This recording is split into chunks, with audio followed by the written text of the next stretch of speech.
તમારું નામ જણાવો અને કેટલી જમીનમાં તમારું નુકસાન છે મગફળીની દવા પટનું? મારું નામ સુરેશભાઈ ત્રિભુવનભાઈ, ગામ ચડવા, તાલુકો હળવદ, જિલ્લો મોરબી. અમે બેસ્ટ એગ્રો લિમિટેડનું વાલ્ડન એક્સ્ટ્રા કરીને કંપનીનું દવા પટ મારેલો છે અને એ દવા રહીને એ મગફળીમાં પટ માટેની કાળી ફૂગ ન આવે એની માટે અને મૂંડા ન આવે એની માટેની દવા છે. એ 1 લીટરમાં 20 મણ દાણા થાય એવી રીતે પટ મારવાનો આવે, એવી રીતે જ પટ મારેલો છે. અને એ ફૂગ ન આવે એવું 1 વિધિ લગી લોકોએ કંપનીવાળાએ આપણને કીધેલું. અને એ 1 વિધિ નહીં પણ 10 દિવસ ઉઈજાના શરૂઆત થઈ તો 40 દિવસમાં લગીમાં 25 થી 30% મગફળી હુકાઈ જાય અને હજી આજની તારીખમાં હુકાય.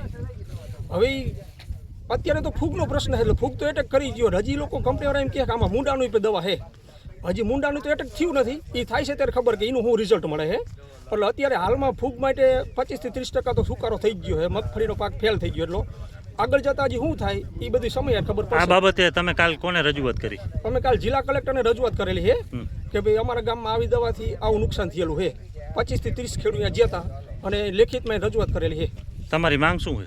અમારી માંગ એક જ કે કંપની દ્વારા કે સરકારશ્રીને એટલી અપીલ કે અમને આનો ન્યાય મળે. જે તે નુકસાની છે એનું ન્યાય કે એનું વળતર કે જે તે કરી અમને મળવું જોઈએ.